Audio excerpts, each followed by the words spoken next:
अपनी माँ के लिए बच्चे बिल्कुल कस्टमर्स ढूंढ के ला रहे हैं। बिल्कुल बिल्कुल, और क्या करेंगे? और क्या है लड़कों के पास? लड़कियां तो धंधे में आ जाती हैं। मतलब वो अपनी माँ के लिए दलाली का काम कर रहे बिल्कुल हैं एक तरह से। बिल्कुल। तो मैंने कहा फिर क्या करूं? मैंने कहा मुझे निकाल सकती हो? कि तुम तो अच्छी खासी सारा दिन बाजार में घूमती हो, सामान भी तुम ही लाती हो, नीचे मुझे अक्सर मिलती हो, हाय लो भी होती है, तुम्हें कौन रोक रहा है? बोले तुम्हें लग रहा है, हज़ारों जोड़ी आंखें होती हैं हमारे ऊपर, नहीं जा सकती मैं। और सबसे बड़ी क्या कारण है कि मेरी बेटी उनके कब्जे में है। अच्छा। हाँ, मेरी 15 साल की बेटी है, अगले साल उसे धंधे में डाल देंगे ये।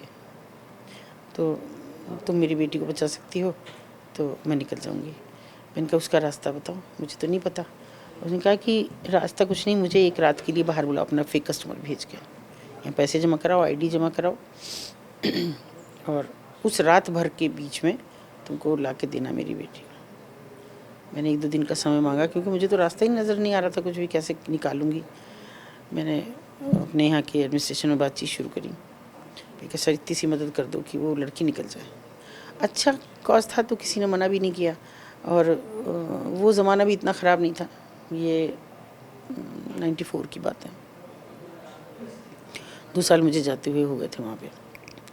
फिर मैंने कहा सर इस तरह से निकालना, लेकिन उसकी लड़की वहाँ पे है, वो तुम्हारे शहर में कोई जगह बताई उसने। तो उन्होंने कहा 2 दिन का समय आप हमें दीजिए। ऐसे 4-5 दिन बीत गए।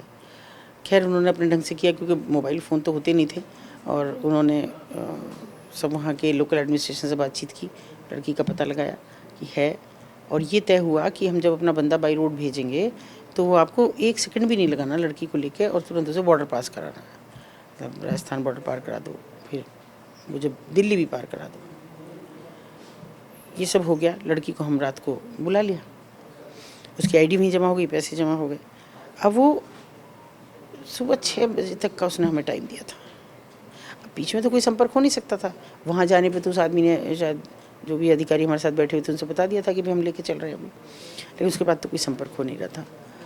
तब 6 बजे उस लड़की ने एकदम हाथ पैर फेंक दिए कि मैं जाऊँगी अभी वापस, मेरी लड़की को मार देंगे, अभी मैं वापस जाऊँगी, मुझे भेज दो। हम रिक्वेस्ट करते रहे, अधिकारी थे वो भी कहते रहे बेटा थोड़ा समय दो हमें, तुम्हारी बेटी सुरक्षित है और हमारे आदमी के साथ है, आ रही है। उधर से फिर इतने में खबरें आने लगी थी कि वो मुकदमा लिखा रही हैं उस आदमी के खिलाफ कि मेरी लड़की का अपहरण करके ले गए। वो मेरे लिए और बड़ा ख़राब था कि भाई ये हो जाएगा कि देखो हम पे मुकदमा हो गया तुम्हारी वजह से। फिर वो बोले कि क्या बात कर रहे हो, हम यहाँ बैठे हैं, मुकदमा हो जाएगा? है उनकी हैसियत कि वो हमारे बिना मुकदमा लिख देंगे। सबको पता है इस समय कि क्या चल रहा है, पूरे ऑपरेशन का सबको पता है। आश्वस्त हुए। 7 बजे लड़की आई, और पहली बार मुझे ये लगा कि एक्चुअल में तो मुझे ये करना था। ये आपने पहला रेस्क्यू पहला किया था? रेस्क्यू था ये, और माँ बेटी दोनों सुरक्षित हुई। वो उनका मिलना, वो उनके आंसू, उन सब ने मुझे रास्ता दिया कि अभी तो किसी की आंख में आंसू नहीं आने दूँगी, कोशिश करूँगी। इसमें मेरा एक सवाल है कि जैसे आपने उन्होंने ऐसा कहा कि 16 साल की मेरी बेटी हो जाएगी हाँ और तब इसे धंधे में डाल दिया जाएगा, सेक्स वर्क में डाल दिया हाँ जाएगा। हाँ। तो इन लोगों ने कोई एज डिसाइड की हुई होती है कि इतने अब तो साल? वो भी नहीं है। अब तो अच्छा। आप 14-15 साल की भी डालो, ऑक्सीटॉक्सिन लगाओ और उसे वो ग्रोन अप दिखेगी। और ऑक्सीटॉक्सिन जो गाय और भैंस को बिल्कुल लगाया जाता है जब दूध दूध ना नहीं दे, आता है तब, और लड़की को बड़ा दिखाने के लिए। बड़ा दिखाने के लिए, क्योंकि फेस की तो वो दुनिया ही नहीं है, जिस्म की दुनिया है वो। मतलब लड़की के जो भ्रूण, हाँ, ब्रेस्ट ऑर्गन्स हैं है वो बड़े बड़े दिखें, दिखे, और हिप्स बाहरी पूरे दिखे, लिप्स बाहर जैसे हाँ, दिखे, हिप्स भी बाहर हिप्स दिखे। बाहर दिखे। साथ ही उसमें कुछ और देते हैं कि जिससे वो हाइपर हो जाती हैं। नशा वगैरह कुछ कराते हैं? नशा नहीं, ऐसी कोई चीज़ कि जिससे वो हाइपर हो जाती है कि हर कस्टमर से कहती है कि मैं, अच्छा, इस मतलब कदर हो उन्हें जाती हैं कि सेक्स एडिक्ट भी हाँ बनाया एडिक्ट हो जाता है। जाती हैं वो लड़कियां जिनको ऑक्सीटोसिन दिया जाए। और जो ग्रोन अप आती हैं, बालिग हैं, वो तो उनको नहीं दिया जाता, लेकिन जो छोटी लड़कियां हैं उनको जल्दी, कितना दिन पालेंगे। तो मैम इससे फिर क्या लड़कियों को पीरियड्स भी आते हैं? हाँ पीरियड्स भी जल्दी आने हाँ, लगते हैं? पीरियड्स भी जल्दी आते हैं। पीरियड्स का भी अपना वहाँ एक फंडा है कि पीरियड्स में कस्टमर ज़्यादा पैसे देता है। पीरियड्स में कस्टमर ज़्यादा पैसे देता है, इसका क्या लॉजिक है?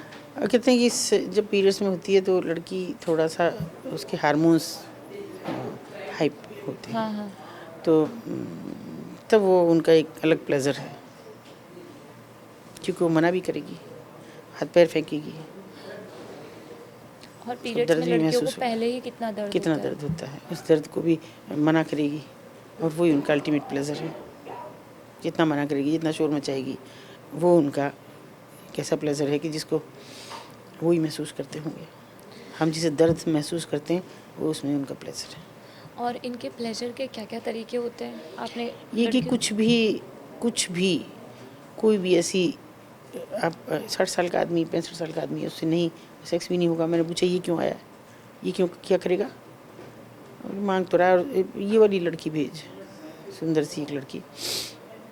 मैंने कहा इतनी छोटी बच्ची है तो तुम, अरे नहीं ये क्या कुछ करेगा, थोड़ी दीदी जाने दो।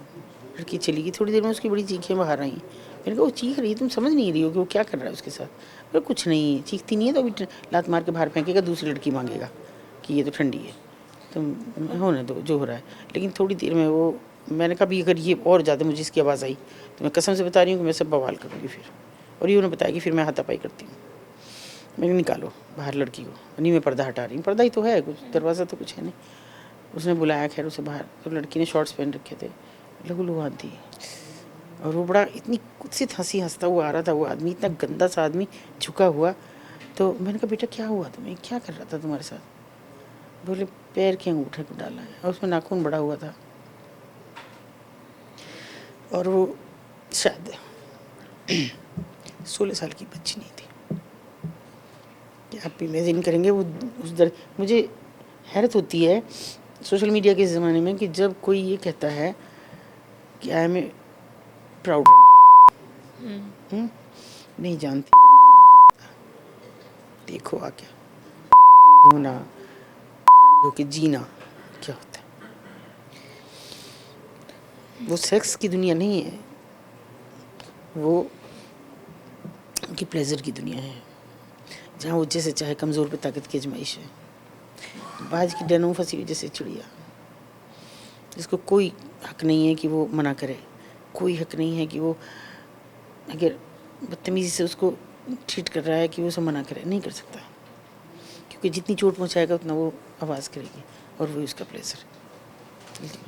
वहाँ कोई ऐसा नहीं आता कि जो कोई प्यार में थोड़ी आए, हाँ। वो कोई औरत समझ के थोड़ी आए, वो तो एक वस्तु समझ के आए जिसका उन्होंने पैसा दिया और इस्तेमाल करेंगे। आलू प्याज हम लेते हैं तो देखते हैं ख़राब तो नहीं है, इस तरह से वो टच करके देख रहे हैं, दबा के देख रहे हैं, तो अपना पैसा वसूल करेंगे ना। और क्या पैसा, 200-250 रुपये, वो भी जो लड़की के हिस्से में नहीं होते, मालकिन के पास होते हैं वो पैसे भी। तो जो लोग कह रहे हैं ना, मुझे उन पर हैरानी होती है कि आके देखो तो, इतने बाज़ार खुले पड़े हैं, कभी तो देखो कि जब लड़की ना माने तो उसके इंटरनल पार्ट्स में मिर्च डाल दी जाए, जब लड़की ना माने तो उसको उसके इंटरनल पार्ट्स में चूना डाल दिया जाए और तड़प तड़प के मर जाए। ये होता है, देखें आके तब कहें। लोगों की सोच पर मुझे हैरत होती है कि आप ये बात कैसे इतनी शान से कह सकते हैं, और कैसे छोटी छोटी बच्चियों को इस बात के लिए प्रेरित कर सकते हैं कि वो आपको फॉलो करें, वो आपके हैशटैग को आगे बढ़ाएं, सिर्फ एक सस्ती लोकप्रियता के लिए, सिर्फ इसके लिए कि आपके व्यूज़ बढ़ें, आपके फॉलोअर्स बढ़ें, बस इतनी सी दुनिया है। नहीं समझ में आ रहा मुझे। ये आप लोग आखिरी पीढ़ी होंगे कि जो ये देखेंगे कैसे कैसे ध्वस्त होता है कोई देश, कोई संसार। एक औरत के बिना वजूद नहीं है संसार का। हम कहते हैं, हमारी सरकार कहती है कि हम विश्व गुरु बनने जा रहे हैं, ठहंगे पे ऐसा विश्व गुरु होना। बरसों बरस पहले आदम गौडवी साहब कह गए कि जिस देश की बेटी ही लाचार है, नाशाद है, दिल पर कराती है कि ये देश क्या आज़ाद है, और आप कह रहे हैं आप विश्व गुरु हो रहे हैं। हैरत होती है कि पूरी सरकारों के एजेंडे में नहीं है ये औरतें, उनके दर्द उनके सीने में नहीं है, और उसके बाद भी लोग एस्कॉर्ट सर्विसेज चला रहे हैं, स्पा सेंटर, मसाज पार्लर्स चला रहे हैं, जो स्वेच्छा से जा रही हैं, और वो मात्र 250 रुपये 300 रुपये के लिए बिछ रही हैं किसी के सामने। वो इतना बरसों से नहाया ना हो जो आदमी, जो अभी पंचर लगा के आया हो, जो अभी पेंट करके आया हो, जिसके नाखूनों में पेंट भरा पड़ा हो, रिक्शा और वो रिक्शा चला के आया, वो ऐसे वहाँ वही 500-600 रुपये कमाने वाले लोग आते हैं, जो 200-250 वहाँ खर्च करें, 100-150 की पिएँ और 150 बचे तो घर में दें, बीवी कुछ कहे तो उसे पीटें, बस इतनी सी दुनिया है। और वहाँ कुछ नहीं है, कोई भावना नहीं है, कोई कुछ नहीं है, कुछ भी। एक सस्ता सा पाउडर, इसको पफ से लगाओ पूरे उस पे, मेकअप हर एक मिनट के बाद एक कस्टमर जाएगा, फिर लगाओ। एक डिब्बी में वैसलीन जैसी कोई चीज़ होती है, उसमें अलग अलग कलर की छोटी छोटी डिब्बी है, कोई भी कलर लगाओ, सी आईलिड्स पे लगाओ, सी होठ पे लगाओ, हो गया उनका मेकअप। ये मेकअप है। क्या आप करेंगे, क्या उम्मीद करेंगे कि वो किसी को रिझा रही हैं?